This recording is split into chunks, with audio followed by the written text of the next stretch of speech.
पाठ शुरू किया है मानव में पोषण पाचन तंत्र। सबसे पहले बात करेंगे पोषण की। पोषण क्या है? वे पदार्थ जो हमें शरीर की वृद्धि के लिए, शरीर की सभी क्रियाओं के लिए आवश्यक है, वे पोषक तत्व कहलाते हैं। और पोषक तत्वों को लेना ही पोषण कहलाता है। ठीक है, अभी पोषक तत्व है क्या? कार्बोहाइड्रेट, वसा व प्रोटीन। ये तीन मुख्य पोषक तत्व, ऐसा नहीं है तीन ही है, ये तीन मुख्य पोषक तत्व हैं। तो कार्बोहाइड्रेट है, वसा है और प्रोटीन है जो मुख्य पोषक तत्व हैं। अब इसके बाद में कुछ और भी हैं जो हमारे शरीर के लिए उपयोगी है, जैसे विटामिन। सुना है नाम विटामिन का? खनिज लवण सुना है नाम? और मैं जल भी लिख देता हूँ यहाँ पर। सबसे ज़्यादा ज़रूरत इसी की है, सबसे ज़्यादा आवश्यकता किसकी है? जल की है। ठीक है, तो इस तरह से हमारे शरीर को पोषण के लिए जब हम कह रहे हैं कि हमें वृद्धि करनी है, ठीक है, हमें शरीर की सभी क्रियाएं चलानी है, हमें ऊर्जा की आवश्यकता है, तो उन सभी के लिए हमें आवश्यकता किसकी है? तीन मुख्य पोषक तत्व, कार्बोहाइड्रेट, वसा तथा प्रोटीन। इन तीनों की सबसे ज़्यादा ज़रूरत है, इन तीनों की सबसे ज़्यादा आवश्यकता है। अमाउंट ज़्यादा होना चाहिए, मात्रा ज़्यादा होनी चाहिए। बाकी जो है आपके विटामिन है, खनिज लवण है और जल जो है, इनकी आवश्यकता, जल की आवश्यकता वैसे ज़्यादा होती है, लेकिन विटामिन और खनिज लवण की आवश्यकता काफ़ी कम होती है। बहुत ज़्यादा आवश्यकता आपको इनकी नहीं होगी। ठीक है, अब ये हमें मिलते कैसे हैं? ये हम जो चैप्टर पढ़ रहे हैं ये प्राणियों में पोषण है, पादपों में पोषण नहीं है। ठीक है, अगर पादपों में पोषण होता तो हम ये बात करते कि ये तत्व हम जड़ों से ले लेते हैं, हम यानी पादप। अगर हम पौधों की बात करते हैं तो पौधे कहाँ से लेते हैं? इनको जड़ों से लेते हैं, खनिज लवण को और जल को लेते हैं। ठीक है, CO2 लेते हैं वायुमंडल से और कार्बोहाइड्रेट का, वसा का, प्रोटीन का निर्माण करते हैं। ठीक है, तो पौधे इनका निर्माण स्वयं कर रहे हैं। तो पौधों में और प्राणियों में अंतर क्या हुआ है? जो पौधे हैं वो अकार्बनिक को कार्बनिक में बदलते हैं। पौधे क्या करते हैं? याद रखना हमेशा, पादपों में और प्राणियों में मुख्य अंतर क्या है? पादप जो अकार्बनिक तत्व है उनको किस में कन्वर्ट कर रहे हैं? कार्बनिक में बदल रहे हैं। और हम क्या करते हैं? क्या करते हैं? कार्बनिक को अकार्बनिक में। तो हाँ, हम जटिल कार्बनिक पदार्थों को सरल कार्बनिक पदार्थों में बदलते हैं। ठीक है, तो जटिल कार्बनिक पदार्थों को हम सरल कार्बनिक, जैसे हमने खाया पॉलीसेकेराइड जैसे आलू, चावल, रोटी। ठीक है, तो ये सब पॉलीसेकेराइड है। कार्बोहाइड्रेट की बात कर रहे हैं तो कार्बोहाइड्रेट में पॉलीसेकेराइड होता है, मोनोसेकेराइड होता है, डाइसेकेराइड होता है, ओलिगोसेकेराइड होता है, अलग अलग तरह के होते हैं। ठीक है, तो मोनोसेकेराइड और डाइसेकेराइड जो है ये स्वाद में मीठे होते हैं, जल में घुलनशील होते हैं। पॉलीसेकेराइड जल में घुलनशील नहीं होते और स्वाद में भी मीठे नहीं होते हैं। इसीलिए आलू चाट कर देखो, कभी मीठा लगता है क्या? नहीं। चावल को चाट कर देखो, जैसे वो कुछ हाथ पर रख के लेते हैं ना, तो आपको मीठा लगेगा क्या? वो नहीं लगेगा मीठा। ठीक है, क्योंकि नहीं है ये मीठे। हाँ, लेकिन कुछ देर अगर आप उसको चबाते हो रोटी को, तो वो थोड़ी देर बाद उसका मीठा टेस्ट आना शुरू हो जाता है, क्योंकि वो जो पॉलीसेकेराइड था वो डाइसेकेराइड में कन्वर्ट हो रहा है ना। तो इसी कारण से रोटी को थोड़ी देर, अगर एक ऐसी रोटी है जिस पर आपने घी तेल नहीं लगाया, सब्जी भी साथ में नहीं है, रोटी का टुकड़ा फ्रेशली प्रिपेयर्ड अभी बनी है रोटी, उसको चबाओ, थोड़ी देर में आपको उसका टेस्ट मीठा आना शुरू हो जाएगा। ज़्यादा चबाना है थोड़ा सा। उसका कारण यही है कि उसकी जो पॉलीसेकेराइड है वो डाइसेकेराइड में चेंज हो रहा है। आया समझ में? तो यहाँ पर कार्बोहाइड्रेट, प्रोटीन और वसा, इन तीनों को हम किस रूप में ले रहे हैं? भोजन के रूप में। इन तीनों को हम किस रूप में ले रहे हैं? भोजन के रूप में। विटामिन, खनिज लवण भी भोजन के रूप में लेते हैं, जल को जल के रूप में लेते हैं। वैसे हमारे भोजन में भी जल उपस्थित होता है, ऐसा तो है नहीं कि भोजन जो है बिल्कुल सूखा सूखा ही खाते हैं। अब आप चाहे फल खा रहे हो तो पानी तो उसमें भी है ना। तो फ्रूट जूस जो है, वाटर तो उसमें भी है ना। बहुत सारे एनिमल्स ऐसे हैं, बहुत सारे तो नहीं, कुछ एनिमल्स ऐसे हैं जो कभी पानी पीते ही नहीं है। आपने कभी सांप को देखा पानी पीते हुए? कि सांप पानी पी रहा है कहीं पर? देखा है ना। कुत्ते को देखा होगा, बिल्ली को देखा होगा, शेर को देखा होगा टीवी में, शेर को, है ना, हाथी को देखा होगा, लेकिन सांप को पानी पीते हुए देखा आपने? तो कई अब अनुकूलन होते हैं, कई, जैसे कैलिफोर्निया का एग्जाम्पल है जहाँ पर सांप जो है वो कभी पानी नहीं पीता, है ना। वो सांप क्या करता है? वो चूहे को खाता है और वो चूहे के अंदर जो फैट है, जो वसा है, उसके ऑक्सीडेशन से, उसके ऑक्सीकरण से जल की जो आवश्यकता है उसकी पूर्ति कर लेता है। ठीक है, तो कारण क्या है कि जल की आवश्यकता है हमें, लेकिन कई ऐसे भी जीव हैं जो अनुकूलन कर लिया उन्होंने। ठीक है, तो जल हम वैसे ग्रहण करते हैं और काफ़ी आवश्यकता होती है हमें जल की। तो बात करें कार्बोहाइड्रेट, वसा और प्रोटीन की। उसके बाद विटामिन और खनिज लवण। हमारे शरीर में इनका काम क्या है, पहले तो इन सब के फंक्शन क्या है, ये क्या काम कर रहे हैं हमारी बॉडी के अंदर, ये भी तो पता होना चाहिए। आप क्यों ले रहे हो, खाना खा रहे हो, आपको किसी ने कहा 10th क्लास में आपने पढ़ा होगा कि भोजन में कार्बोहाइड्रेट होना चाहिए, वसा होनी चाहिए, प्रोटीन होना चाहिए। होना क्यों चाहिए, करेगा क्या ये? तो ये जो कार्बोहाइड्रेट है ये क्या करता है आपके शरीर के अंदर, ये आपके शरीर में आपको ऊर्जा प्रदान करता है। ये आपके शरीर में आपको ऊर्जा प्रदान करता है। ठीक है, तो आपको अगर एनर्जी कोई दे रहा है तो वो कौन है, वो कार्बोहाइड्रेट है। अगर आपको एनर्जी चाहिए तो कार्बोहाइड्रेट खाना ही पड़ेगा। ठीक है, वसा आपकी बॉडी में क्या काम करता है? वसा निर्माण का काम करता है।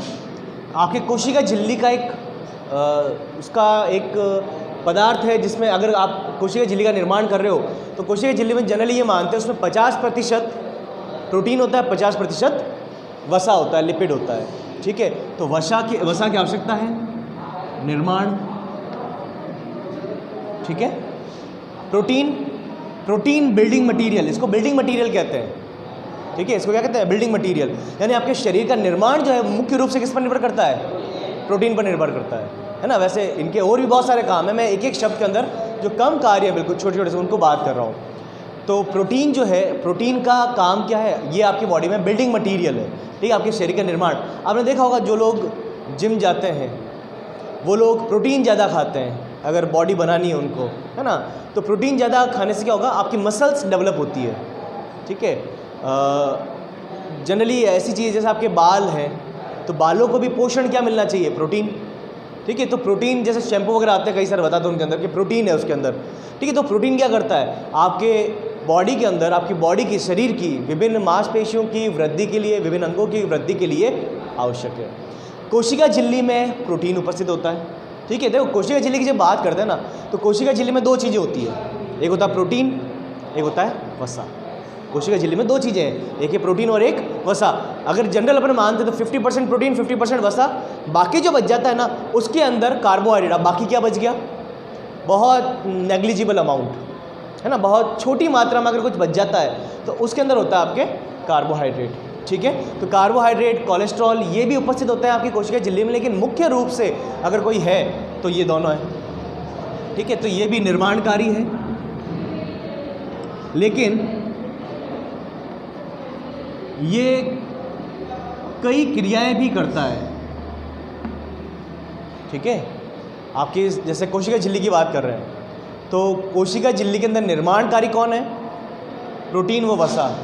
ठीक है, और फंक्शनिंग कौन है, क्रियाकारी कौन है, प्रोटीन। मतलब प्रोटीन निर्माणकारी भी और क्रियाकारी भी है, निर्माणकारी भी और क्रियाकारी भी है। वसा सिर्फ निर्माणकारी, वो क्रियाकारी नहीं है।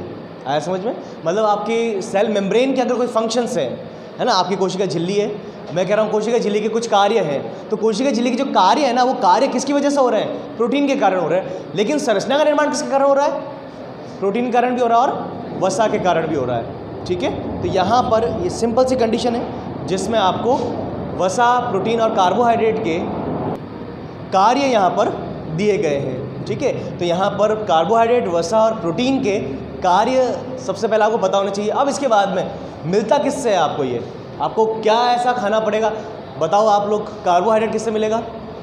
अभी नाम लिए मैंने, है ना, चावल है, आलू है, दलिया तो सही है। ठीक है, तो इनसे आपको क्या मिलेगा, इनसे आपको कार्बोहाइड्रेट मिलेगा। आपके शरीर को रोटी वगैरह जो खा रहे हो आप, इससे आपको कार्बोहाइड्रेट मिलेगा। और ध्यान रखो आपकी बॉडी के अंदर ऊर्जा का सबसे सरल स्रोत, ऊर्जा ये तीनों दे सकते हैं, ये तीनों ऊर्जा दे सकता है आपके शरीर में, कार्बोहाइड्रेट भी दे सकता है, वसा भी दे सकता है और प्रोटीन भी दे सकता है। लेकिन ऊर्जा का सबसे सरल स्रोत कौन है, कार्बोहाइड्रेट है। याद रखना है इसको। आपकी बॉडी में सबसे पहले अगर ऊर्जा देगा कोई, आपकी बॉडी में तीनों है, कार्बोहाइड्रेट भी है, प्रोटीन भी और वसा भी है, लेकिन सबसे पहले अगर कोई ऊर्जा देगा तो कौन है वो है कार्बोहाइड्रेट, जो आपको सबसे पहले ऊर्जा देगा। ठीक है, अगर आपके शरीर में कार्बोहाइड्रेट नहीं है तो आपको ऊर्जा मिलेगी वसा से, और अंतिम सबसे मुश्किल से मिलती है, सबसे लास्ट में मिलती है प्रोटीन से। आया समझ में? ठीक है, तो प्रोटीन भी आपको एनर्जी दे सकता है, वसा से भी आपको ऊर्जा मिल सकती है और कार्बोहाइड्रेट से भी मिल सकती है। अच्छा, वसा किससे मिलती है? मांस मच्छी से वसा मिलती है? नहीं, वसा तो अलग ही होती है उसमें। अगर आप, हाँ, घी, बिल्कुल सही है ना, घी है, तेल है, मक्खन है, तो इनके अंदर आपको वसा मिलती है, इनसे वसा मिलती है आपको। ठीक है, वसा को तेल भी कह सकते हैं, वसा और तेल एक ही बात है। ठीक है, तो वसा आपको मिल रही है। अच्छा, आपको सब्जी में ऊपर से तेल डाल के खाने की ज़रूरत है क्या? क्या मतलब सब्जी बना रहे हो आप, आपने तेल डाला, सब्जी में तेल सब डालते हो, फिर क्या होगा कि वो सब्जी जब आप ले रहे हो तो उसमें तेल अलग से लेते हो अपनी प्लेट में, और लास्ट में तेल बच गया उसको पी लेते हो क्या? क्या आपने तेल पी लिया वो कि तेल बच गया, शरीर को रिक्वायरमेंट है, सर ने कहा 50% जो है कोशिका झिल्ली के अंदर तेल होता है, तो तेल ज़्यादा पीना चाहिए, कोशिका झिल्लियाँ ज़्यादा बनेगी, ऐसा होता है क्या? तो तेल कहाँ से मिल रहा है फिर आपकी बॉडी को? नारियल खाते हो, बादाम खाते हो, तिल खाते हो, अखरोट खाते हो, ठीक है, तो राई खाते हो? राई नहीं खाते, राई का बघार वगैरह होता है ना, मस्टर्ड सीड जिसको बोलते। तो ये सब चीज़ें ऐसी है जिनमें तेल होता है, और इनसे अपनी ऑयल की जो रिक्वायरमेंट है, शरीर की जो तेल की आवश्यकताएं हैं वो पूरी हो जाती है। आया समझ में? तो अपने को एक्चुअल में नेचर ने ऐसा बनाया, नेचर ने फूड अपने लिए ऐसा बनाया कि अपने को अलग से कुछ भी लेने की आवश्यकता नहीं है। तेल के बिना अगर सब्जी बनाओगे ना तब भी काम चल जाएगा। मूँगफली खाते हो, तेल होता है ना, मूँगफली का तेल नहीं निकलता? बादाम का तेल सिर में लगाते हो, नहीं लगाते, है ना? नारियल का तेल, है ना? तो ये सब तेल जो है ये सारे हमें हमारे भोज्य पदार्थ जो हम कुछ ना कुछ इधर उधर कभी ना कभी खाते रहते हैं सीज़न के हिसाब से, है ना, तो उनसे हमें मिल जाता है। प्रोटीन किससे मिलता है?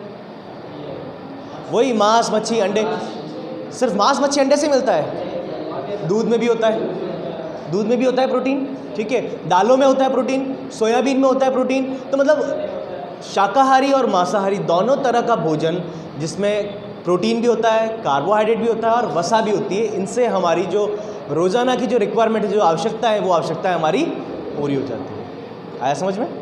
ठीक है, तो बहुत इतना। नेक्स्ट लेक्चर के अंदर बात करेंगे विटामिन, खनिज लवण और जल की बात करने की ज़रूरत नहीं है। विटामिन और खनिज लवण को डिटेल में नेक्स्ट लेक्चर में बात करेंगे।